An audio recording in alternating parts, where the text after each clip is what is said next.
जय हिंद साथियों, नमस्कार। कैसे हैं आप सभी का स्वागत है। आज हम पढ़ेंगे विश्व भूगोल में दक्षिणी अमेरिका को। किसको पढ़ेंगे? दक्षिण अमेरिका। हमने पिछली क्लास में उत्तरी अमेरिका का अध्ययन किया था और आज हम दक्षिणी अमेरिका पढ़ने जा रहे हैं। सबसे पहले मैं आपको बताऊं कि आप अपने अनुसार अगर मैप को बनाएं तो बहुत ज्यादा चीजें सीख सकते हैं। अब सर हम अनुसार कैसे बनाएं? ये हमारे पास मैप है, इसी मैप को मैं भी यहीं से बना रहा हूं आपके सामने इसी प्रकार से। ये देखिए,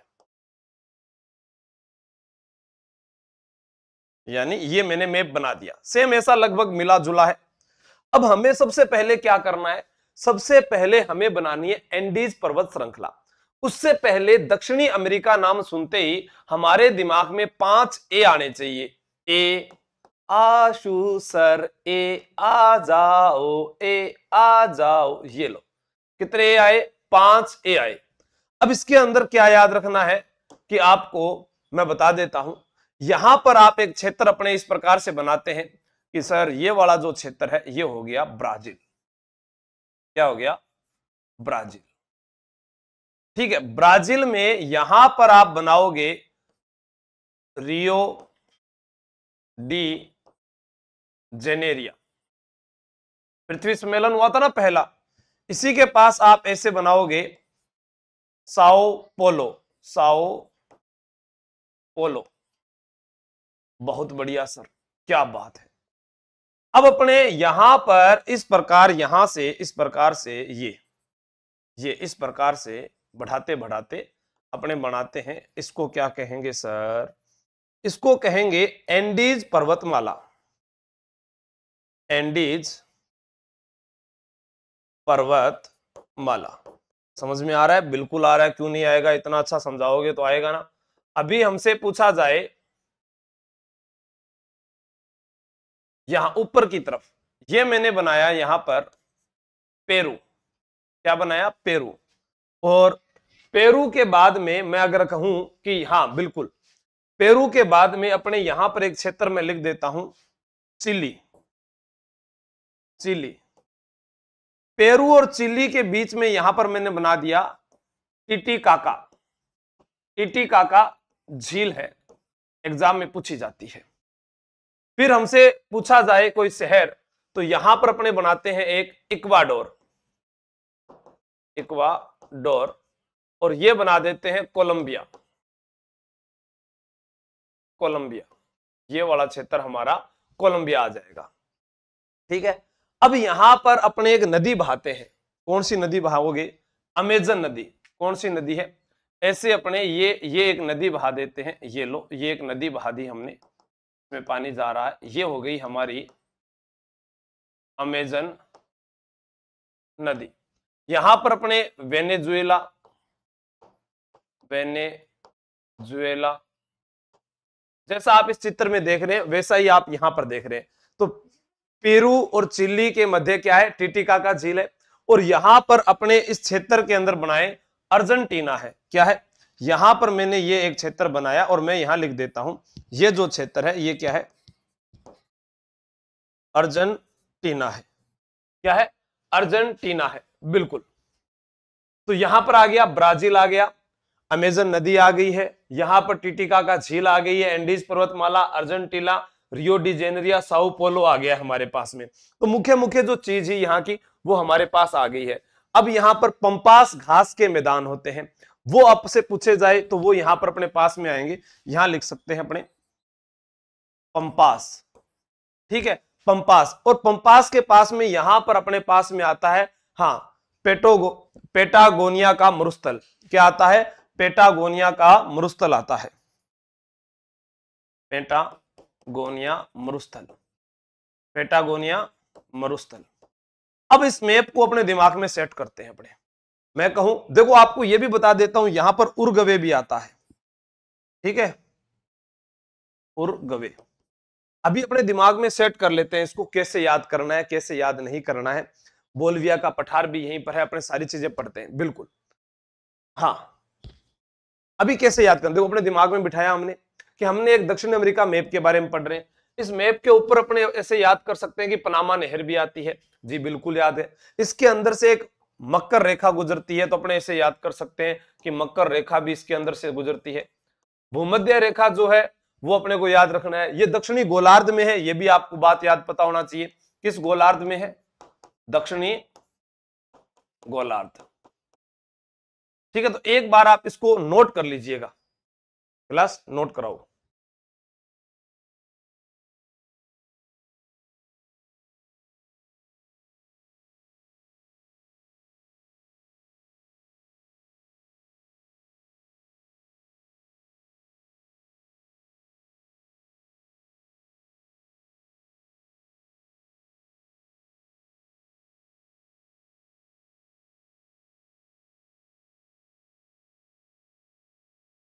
अब अपने लिखना स्टार्ट करते हैं। ध्यान दीजिएगा, किसके बारे में पढ़ेंगे? दक्षिण अमेरिका।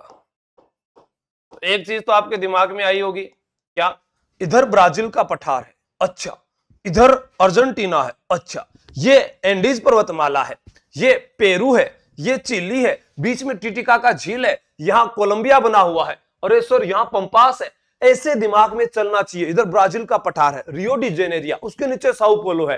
ठीक है, ये चीजें जब आपके दिमाग में आएगी ना तो अपने आप याद हो जाएगा कहां पंपास है। तो पहले मैप को समझना जरूरी है। अपने कहते हैं दक्षिण अमेरिका, तो दक्षिण अमेरिका के बारे में लिखना स्टार्ट करते हैं। दक्षिणी अमेरिका दक्षिणी गोलार्ध में स्थित है। दक्षिणी अमेरिका दक्षिणी गोलार्ध में स्थित है। दक्षिणी अमेरिका दक्षिणी गोलार्ध में स्थित है। भूमध्य रेखा इसके ऊपर से गुजरती है, जबकि मकर रेखा इसके बीचों बीच गुजरती है। बिल्कुल,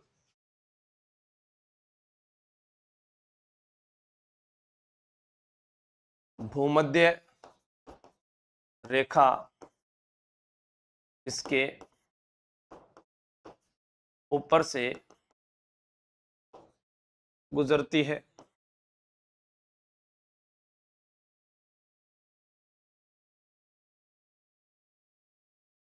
मकर रेखा इसके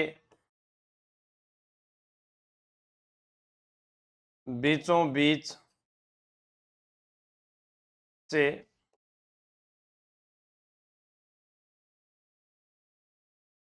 गुजरती है।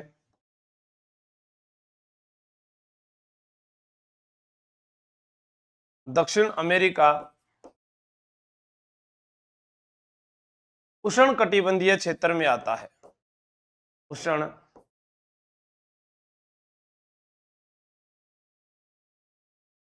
कटिबंधीय क्षेत्र में आता है। इसे क्या कहा जाता है? निर्धन वासियों का धनी महाद्वीप। क्या कहते हैं? निर्धन वासियों का धनी महाद्वीप। आवाज आ रही है ना बिल्कुल सबको समझ में? हाँ, ठीक है। हाँ, विश्व के उष्णकटिबंधीय क्षेत्र में आता है। अब हम सबसे पहले पढ़ेंगे पर्वतमाला के बारे में। और पर्वतमाला कौन सी पढ़ेंगे जी? यहां पर संसार की सबसे जो लंबी पर्वत श्रेणी है वो है एंडीज पर्वतमाला। ठीक है, उसके बारे में पढ़ेंगे।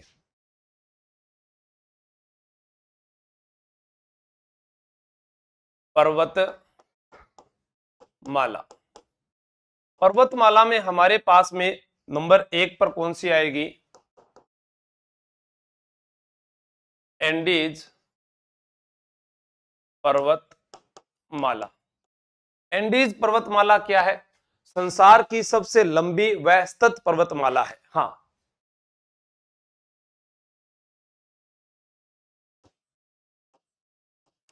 संसार की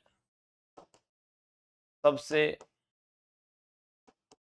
लंबी व सतत पर्वतमाला। अब आप लोगों के मन में अरे आ रहा होगा कि विश्व की सबसे लंबी पर्वत श्रेणी है जो पश्चिमी गोलार्ध में सबसे ऊंची चोटी एकांग गुहा है। हमने देखा था जब हम इस प्रकार से चित्र बना रहे थे तो ये इधर इसका पश्चिमी क्षेत्र आ गया। तो पश्चिमी गोलार्ध के अंदर है, उसकी सबसे ऊंची चोटी एकांक गुहा है। एंडीज पर्वत श्रेणी में चिम्बोरोजी चोटी भी स्थित है। कौन सी है? चिम्बोरोजी। हाँ सर, इतना तो हमें जियोग्राफी वाले सर ने भी नहीं पढ़ाया था। वो तो मैंने कहा है कि जादुई बैच के अंदर आप जो भी जुड़ते हैं या कोई भी बैच में अगर जुड़ते हैं तो मेरी तरफ से पूरी मेहनत की जाती है।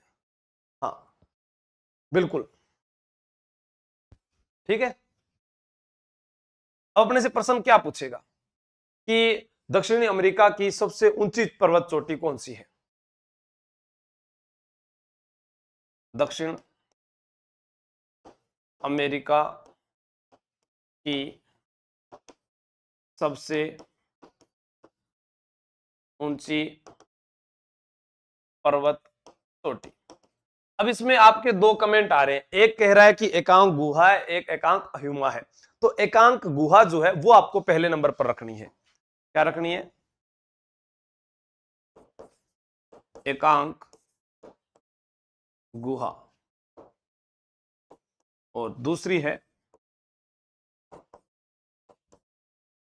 एकांक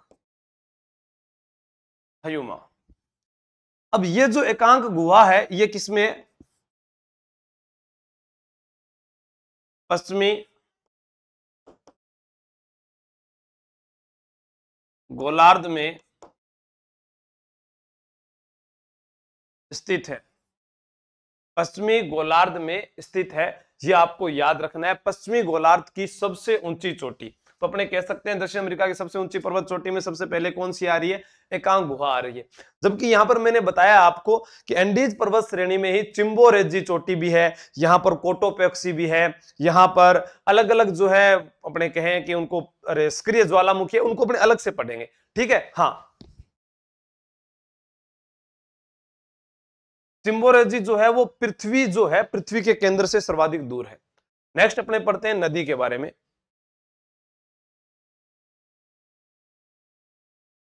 नदी, एंडीज भी ए से था, नदी भी ए से है, और नदी का नाम है अमेजन नदी। कौन सी नदी पढ़ रहे हैं भैया? अमेजन नदी के बारे में पढ़ रहे हैं। आपसे एग्जाम में क्या पूछा जाए? अफवाह की दृष्टि से संसार की सबसे लंबी नदी जिसकी लंबाई है 66-20 किलोमीटर, वो है अमेजन नदी। नील नदी के बाद में दूसरी सबसे लंबी नदी है जिसे किंग ऑफ वेवर के नाम से भी जाना जाता है। विश्व की सबसे बड़ी तथा विश्व की दूसरी सबसे लंबी नदी है, यह आपको ध्यान रखना है। विश्व की सबसे बड़ी नदी अफवाह के क्षेत्र में, ठीक है। विश्व की दूसरी सबसे लंबी नदी, तो पहली कौन सी है? पहली नील है। किंग ऑफ वेवर के नाम से विख्यात, नाम से वेवर, किंग ऑफ वेवर के नाम से विख्यात है। आपसे पूछा जा सकता है कुल लंबाई 66-20 किलोमीटर,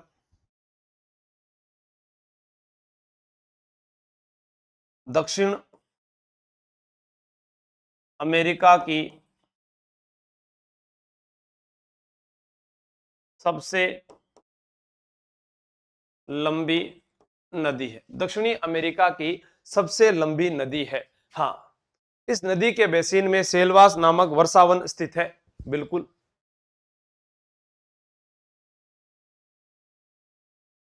अब आपसे पूछा जाए कि ये नदी कहां बहती है? ब्राजील में बहती है, कोलंबिया में बहती है, पेरू में बहती है, और इस नदी के बेसिन में सेलवास नामक जो है वर्षावन स्थित है। इस नदी के बेसिन में सेलवास नामक वर्षावन स्थित है। यहां पर अपने ये कह सकते हैं कि उष्ण कटिबंधीय घास के मैदान भी यहां पर स्थित है, इस नदी के अंदर ही। ठीक है, मैं लिख देता हूं इधर, उष्ण कटिबंधीय घास के मैदान स्थित है, उष्ण कटिबंधीय घास के मैदान स्थित है। उसके बाद अपने यहां पर बात करते हैं ब्राजील, कोलंबिया, पेरू क्षेत्र में मुख्यतः यह नदी बहती है। ठीक है, तो आप इसको लिख लीजिएगा। हाँ, साउ फ्रांसिस्को नदी, इसके बाद में कौन सी पढ़ेंगे अपने?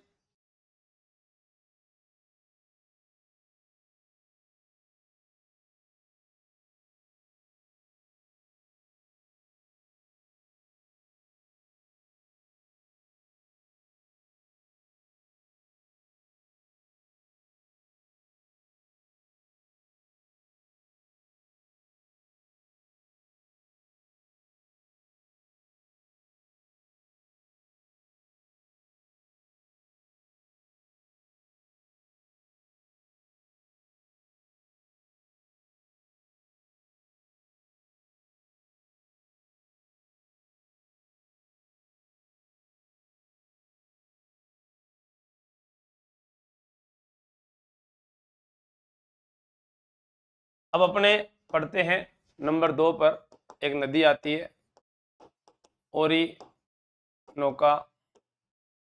कौन सी नदी आती है? ओरिनोको या ओरिनोका जिसको कहा जाता है, वह नदी अपने पढ़ेंगे। ओरिनोको कह दो आप इसको।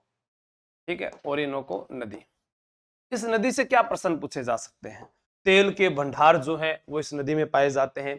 लानोस जो है घास के मैदान है जो इसके नदी बेसिन के क्षेत्र में, नदी बेसिन में लानोस, कौन से? लानोस घास के मैदान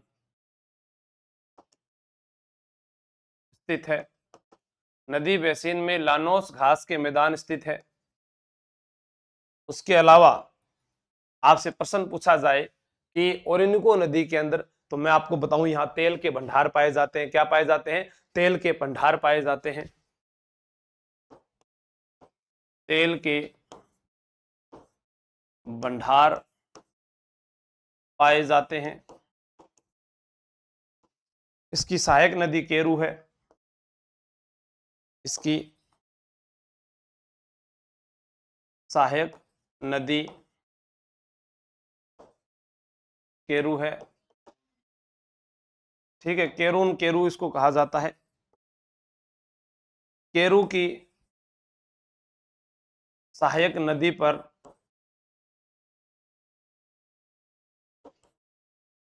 एंजिल जलप्रपात बना है जो संसार का सबसे ऊंचा जल प्रपात है। 979 मीटर ऊंचाई, तो नोट कर लीजिएगा इसको।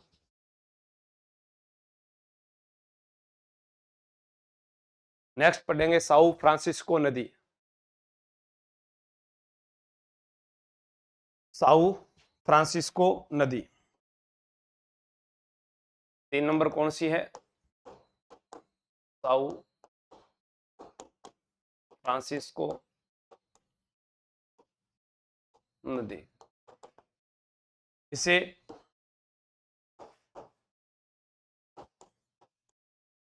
राष्ट्रीय एकता की नदी भी कहते हैं। यह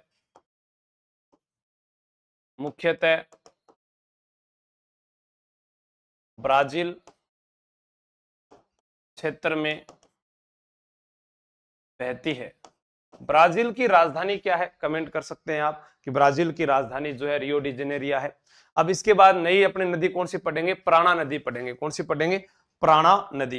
प्राणा नदी के बारे में एग्जाम में क्या पूछा जाएगा कि इस प्रमुख सहायक नदी जो है वो प्रागावे तथा उरुगवे है। जो आपने लिखा था ना, प्राणा की प्रागावे तथा उरुगवे उसकी सहायक नदियां हैं, और ये मुख्य रूप से नदियां मिलकर एक प्लाट का निर्माण कराती है। हाँ बिल्कुल, रियो डी जेनेरिया है सर राजधानी, बिल्कुल वही है। ठीक है, तो अपने क्या लिख रहे हैं? प्राणा नदी। प्राणा नदी जो है, इस नदी से प्रश्न पूछा जाता है कि इसकी सहायक नदियां कौन सी है?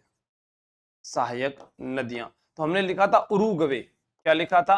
इधर की तरफ लिखा था उरुगवे। तो उरुगवे तथा परागवे, उरुगवे नदी तथा परागवे नदी। अब इसके अंदर जो घास के मैदान होते हैं उन्हें ग्रीन चाको कहा जाता है। क्या कहा जाता है? इसके बेसिन में पाए जाने वाले घास के मैदानों को ग्रीन चाको कहा जाता है।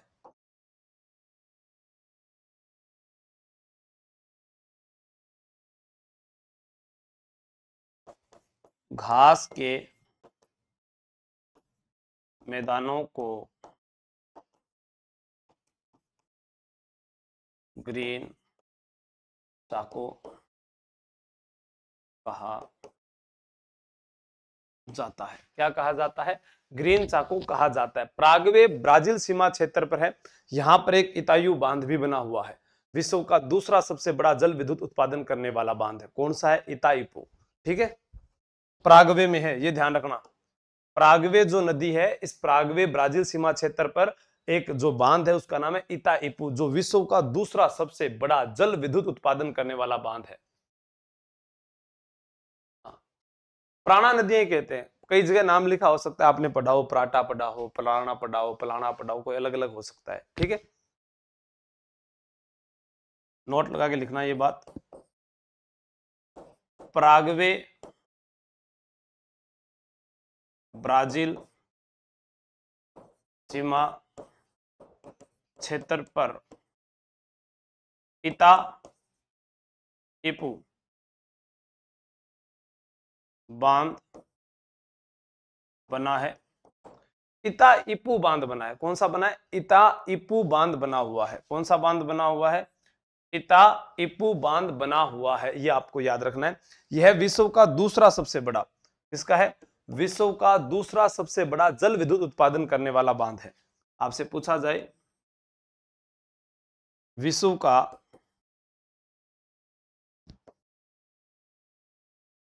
दूसरा सबसे बड़ा जल विद्युत उत्पादन करने वाला बांध, विश्व का दूसरा सबसे बड़ा जल विद्युत उत्पादन करने वाला बांध है। उसके बाद नेक्स्ट एक अंतिम नदी पढ़ते हैं अपने, जो पेंटागोनिया मरुस्थल के अंदर है, जिसे कोलोराडो नदी कहा जाता है। उत्तरी सीमा तथा पंपास की दक्षिणी सीमा का निर्धारण करती है। कौन सी नदी है? कोलोराडो। कोलोराडो नदी। कोलोराडो नदी जो है कितनी होगी हमारे पास? 4, ये 5वीं। कोलोराडो नदी किसका निर्माण करती है? यह उत्तरी सीमा तथा पंपास की दक्षिणी सीमा को निर्धारण करने वाली,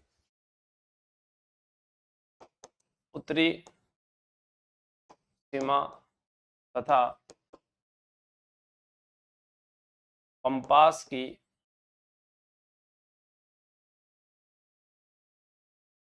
दक्षिणी सीमा का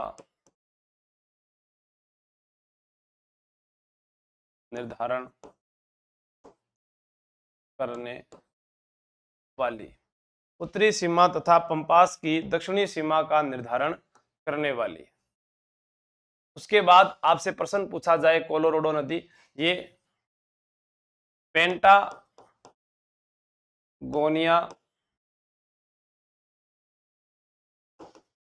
मरुस्थल में स्थित है। पेंटागोनिया मरुस्थल में बहती है, हमने पढ़ा था ना पेंटागोनिया मरुस्थल, उसमें पड़ती है। ठीक है, तो एक बार इसको नोट कर लीजिए आप।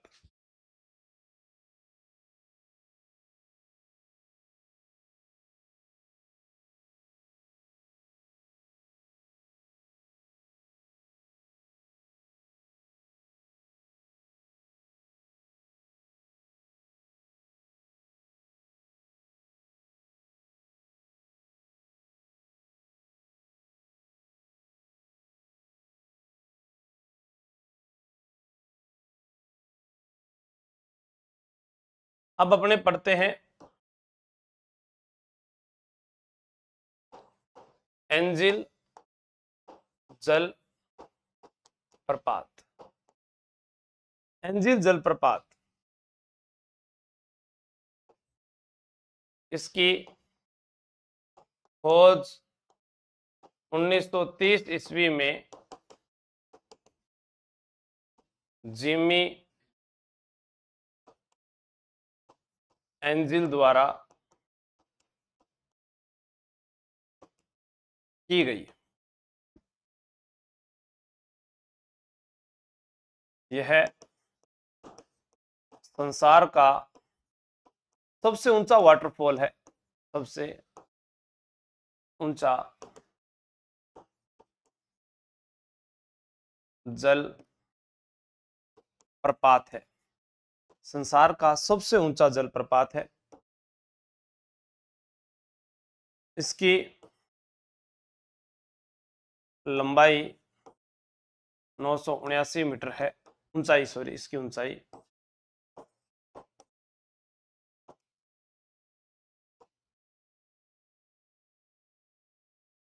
यह ओरोनिको की सहायक नदी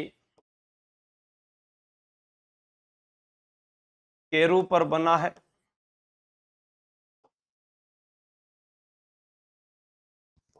नोट, केरू की सहायक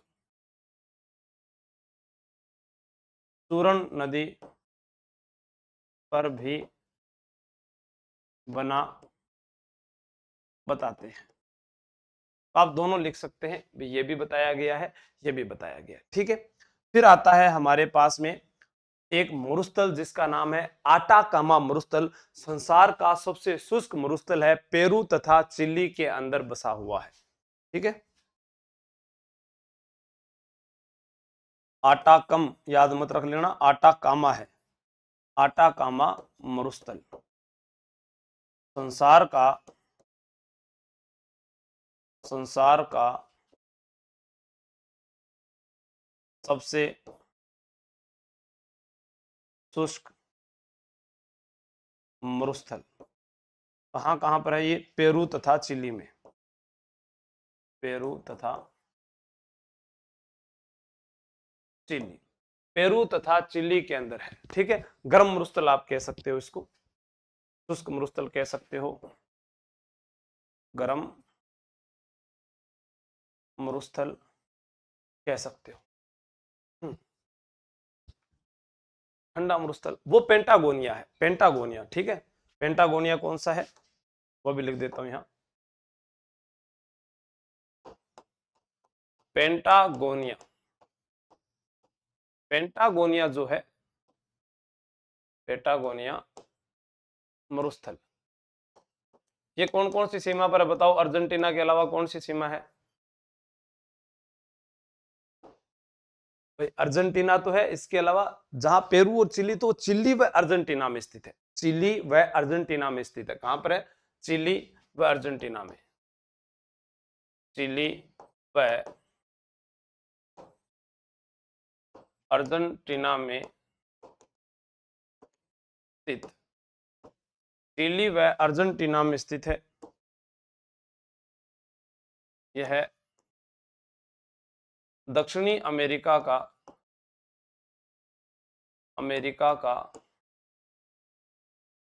ठंडा मरुस्थल है। अब देखो आप आटा कामा में ऐसे क्या आएगा, ऐसे आएगा, अरे क्या बोला मैंने अभी, ऐसे आग, ठीक है। हाँ, अब अर्जेंटीना जो आया है, अर्जेंटीना में शीतोष्ण कटिबंधीय घास के मैदान क्या कहलाते हैं, पंपास कहलाते हैं।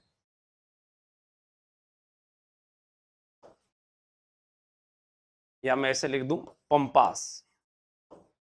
पंपास क्या है एग्जाम में, पंपास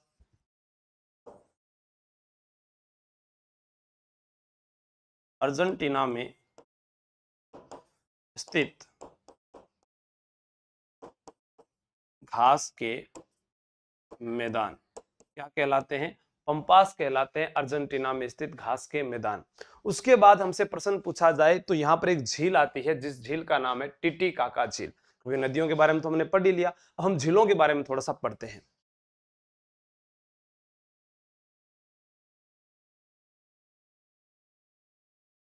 टिटीकाका झील, टिटीकाका झील जो है, इसके बारे में प्रश्न आता है कि टिटीकाका झील जो है, यह एक नौकायन झील है, पेरू व बोलिविया की सीमा पर बनी है।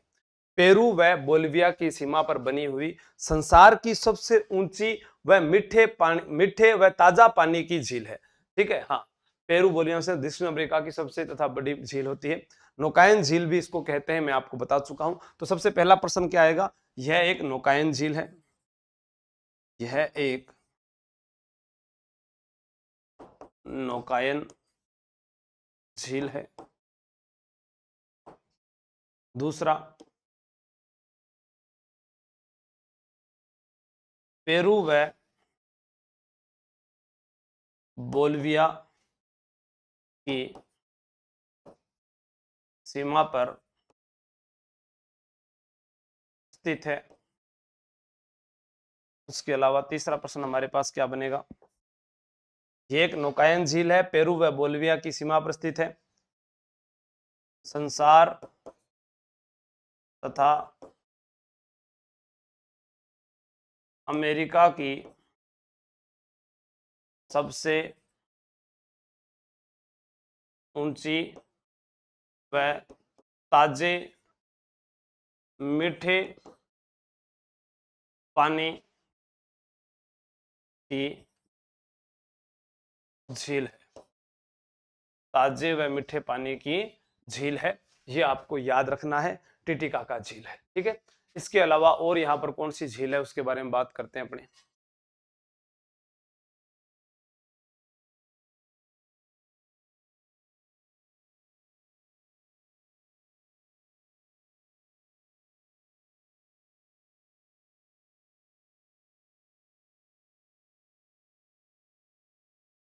लिख लिया। फिर आती है हमारे पास में 2 नंबर में यहां पर एक झील और, मराकाइबो झील। ये क्या है, यह है एक लवणीय झील है,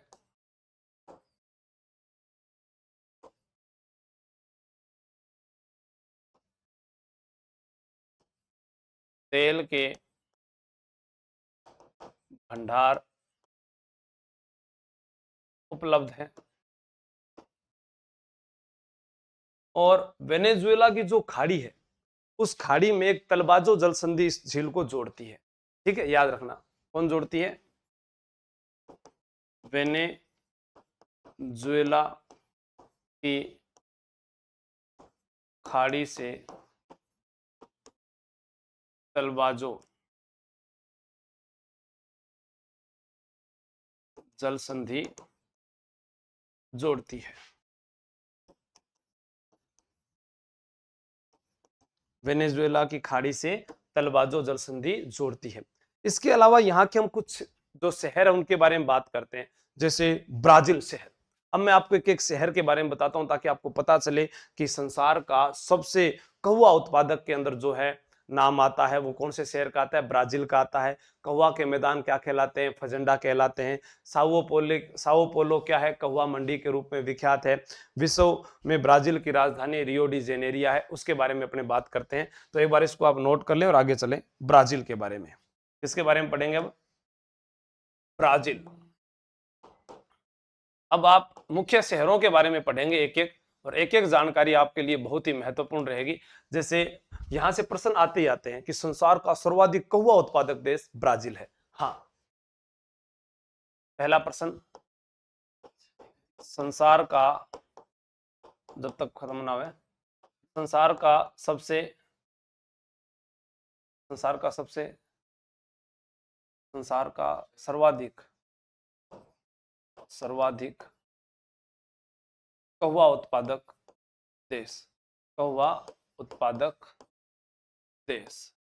अभी हमने जब क्लास स्टार्ट की थी तो रियो डे जेनेरिया के नीचे क्या लिखा था, साओ पोलो, कौवा मंडी। अब पूछा जाए कौवा के मैदान क्या कहलाते हैं, फेजेंडा कहलाते हैं। कौवा के मैदान क्या कहलाते हैं,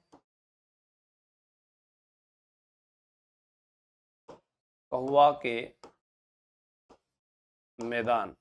के मैदान कहलाते हैं फजेंडा।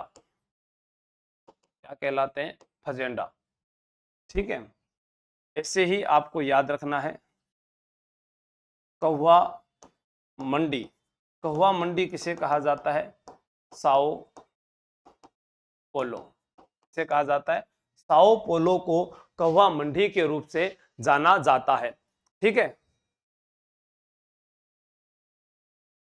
हाँ, नोट कर लिया। पानी को निकला,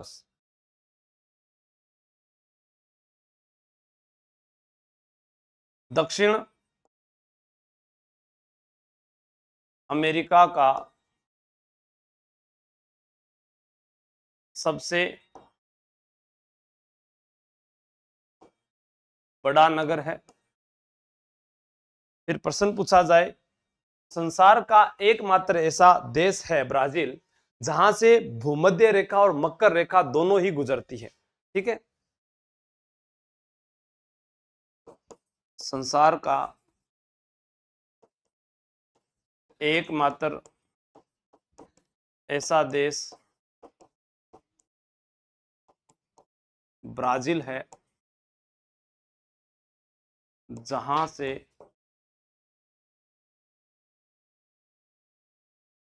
भूमध्य रेखा व मकर रेखा दोनों ही गुजरती है। हमने पढ़ा कि सबसे बड़ा जो है वो नगर कौन सा है, ब्राजील है।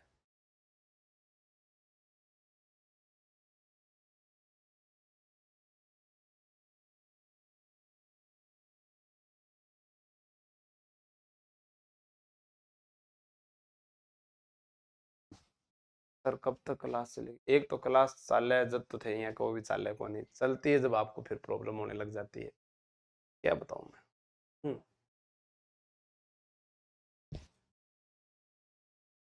अब आपसे पूछे कि अमेरिका का दूसरा सबसे बड़ा नगर जो है वो रियो डी जेनेरिया है। दक्षिण अमेरिका का दूसरा सबसे बड़ा नगर कौन सा है, रियो डी जेनेरिया। यहां पर विश्व का पहला पृथ्वी सम्मेलन 22 अप्रैल 1992 को हुआ। 22 अप्रैल 1992 ईस्वी क्या हुआ, विश्व का पहला पृथ्वी सम्मेलन जो है वो कब हुआ था, 22 अप्रैल 1992 ईस्वी को हुआ था प्रथम पृथ्वी सम्मेलन। ठीक है, ब्राजील लिख लिया।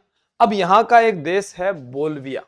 बोल्विया की राजधानी है लापासे या लापाज जिसको कहा जाता है, जो संसार की सबसे ऊंची राजधानी है।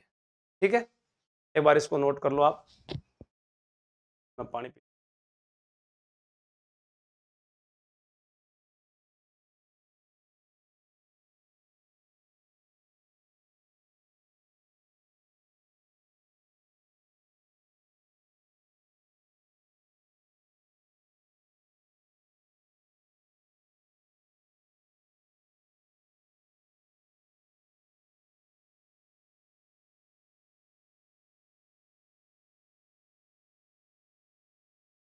अब दूसरा जो शहर है उसका नाम क्या है? बोल्विया। बोल्विया जो है, इसकी जो राजधानी है, राजधानी इसका नाम आता है ला पासे, या कई जगह आपको लापाज ऐसे लिखा हुआ मिल सकता है। ठीक है, संसार की सबसे ऊंची राजधानी, संसार की सबसे ऊंची राजधानी, संसार की सबसे ऊंची राजधानी कौन सी है? बोल्विया है। संसार की सबसे बड़ी तांबे की खान आती है चिक्वी माटा, चिली के अंदर। कहां पर आती है? चिक्वी माटा, चिली के अंदर। प्रश्न आता है, चिली देश है, मतलब चिली यहां का देश है अमेरिका का, इसके अंदर क्या है? चिक्वी माटा खान। ये संसार की सबसे बड़ी तांबे की खान है। क्या है? संसार की, यहां आगे करते जाओ, लिखते जाओ आप। संसार की सबसे बड़ी तांबे की खान। अब इसके बाद में हमारे पास में एक शहर हमने लिखा था इक्वेडोर। इक्वेडोर, वहां पर क्या है? चिम्बोरेजी है, संसार का सबसे ऊंचा सक्रिय ज्वालामुखी। कोटोपेक्सी भी है, वो संसार का दूसरा सक्रिय ज्वालामुखी है। हमने एक शहर पढ़ा था इक्वेडोर। क्या पढ़ा था? इक्वेडोर। इक्वेडोर जो है, यहां पर चिम्बोरेजी, चिम्बोरेजी है, और एक नाम आता है कोटोपेक्सी, कोटोपेक्सी।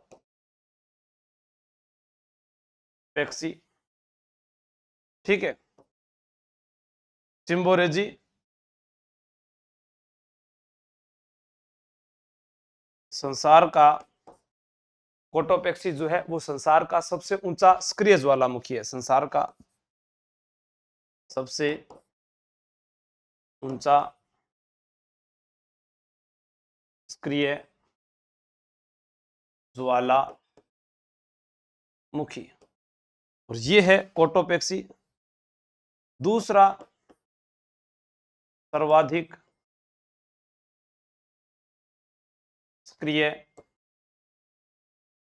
ज्वालामुखी, दूसरा सर्वाधिक सक्रिय ज्वालामुखी कौन सा था? ये था। नोट कीजिएगा इसको, इक्वेडोर, ये भी देश का नाम है, नोट कर लो।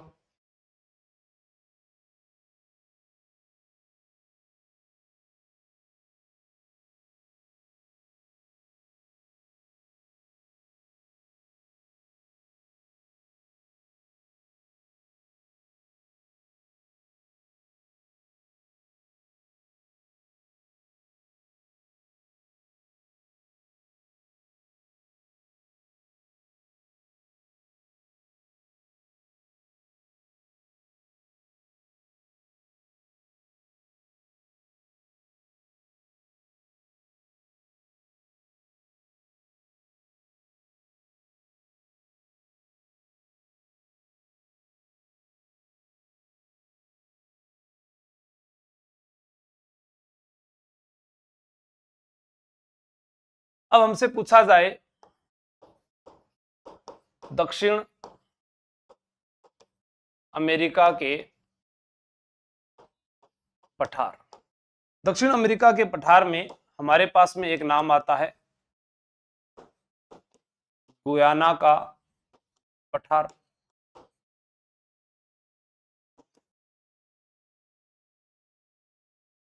ब्राजील का पठार,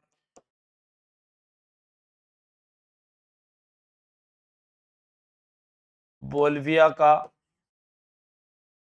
पठार, और एक हम पढ़ते हैं गुयाना, ब्राजील, बोलिविया, पेंटागोनिया का पठार, पेंटागोनिया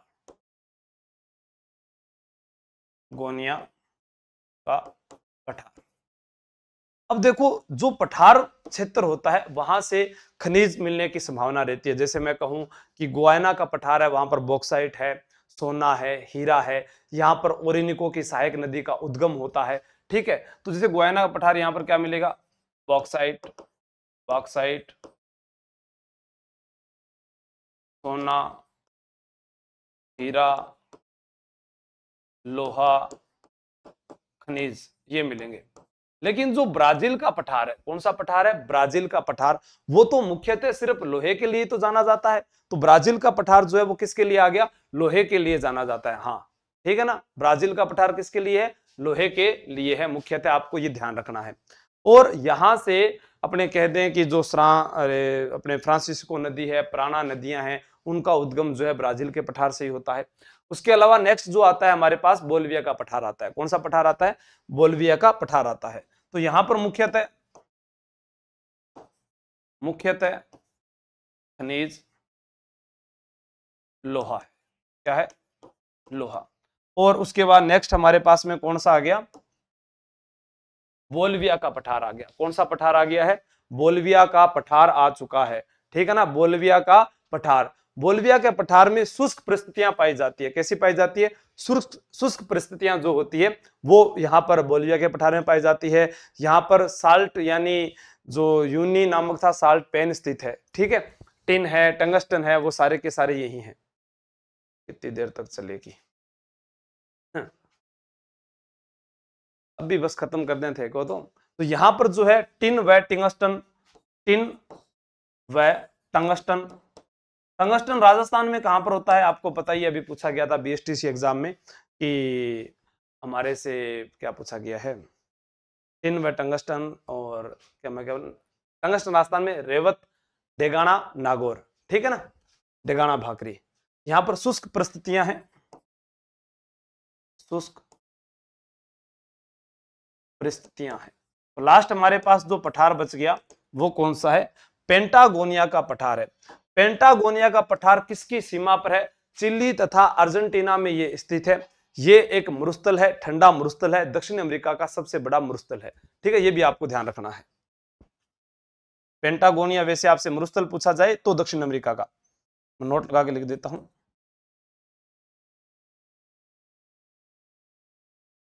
चिली तथा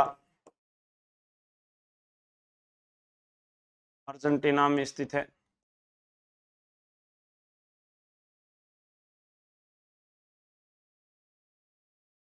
पेंटागोनिया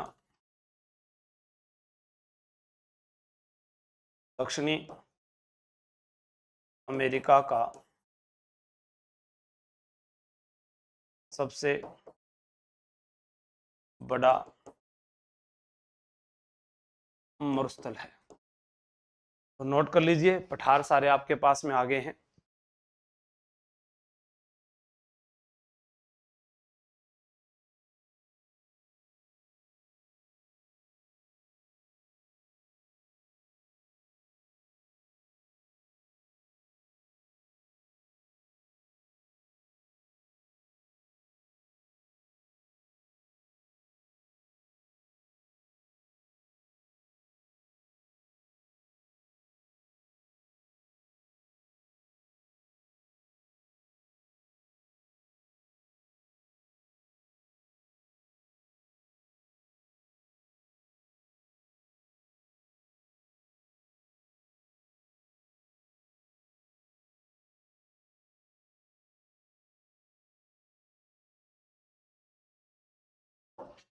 फिर हम पढ़ते हैं, जैसे हमने पढ़ा था पंपास घास के मैदान, शीतोष्ण कटिबंधीय घास के मैदान है।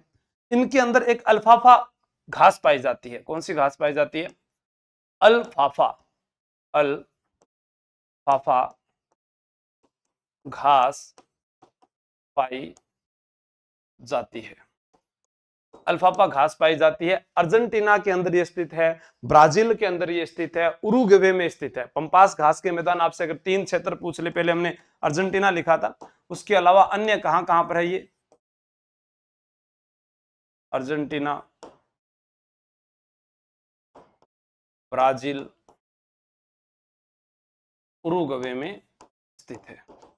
यहां पर जो मवेशी फार्म होते हैं, मवेशी फार्मों को यहां पर क्या कहा जाता है? अंस्टेशिया कहा जाता है। क्या कहा जाता है? अंस्टेशिया। तथा उनकी जो देखभाल करते हैं उनको गवाचो कहा जाता है। मवेशी फार्म को क्या कहते हैं?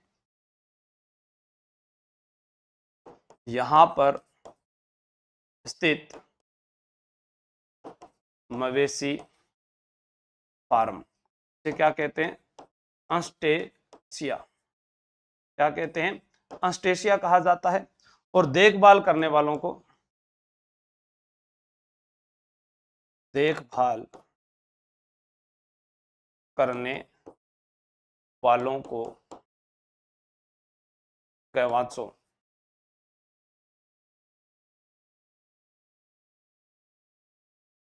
कहते हैं। ठीक है, तो आप नोट कर लीजिएगा इसको।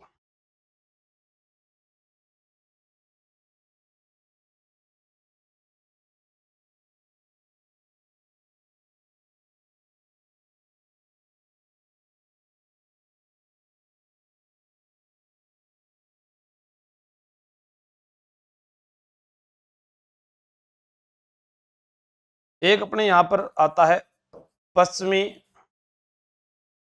ये भी लिखवाई देता हूं बच्चे हुए, पश्चिमी तटवर्ती मैदान। ये विश्व के सबसे लंबे मैदान है, विश्व के सबसे लंबे मैदान। यहीं पर आटाकामा मरुस्थल है। तांबे के भंडार पाए जाते हैं, तांबे के भंडार।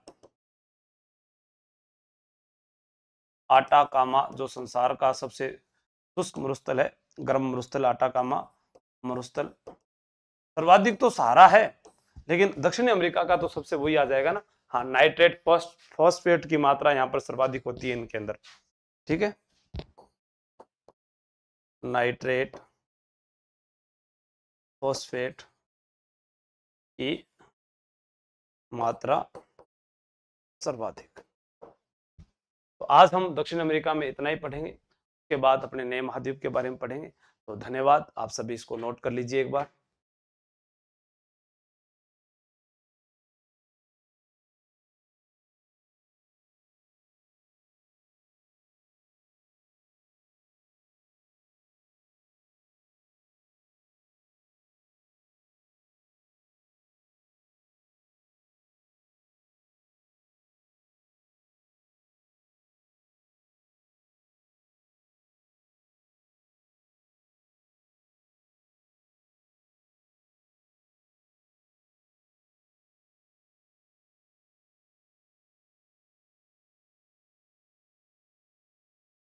ले अल्फाफा घास में क्या होता है? गेहूं उत्पादन के लिए भी उपयुक्त मानी जाती है। एक प्रश्न आया था, कोलंबिया के कॉफी फार्म को क्या कहते हैं? फिनका। नोट कर रहे हो क्या आप लोग?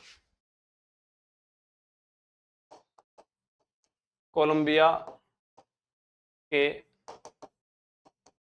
कॉफी फार्म को फिनका कहते हैं। ठीक है,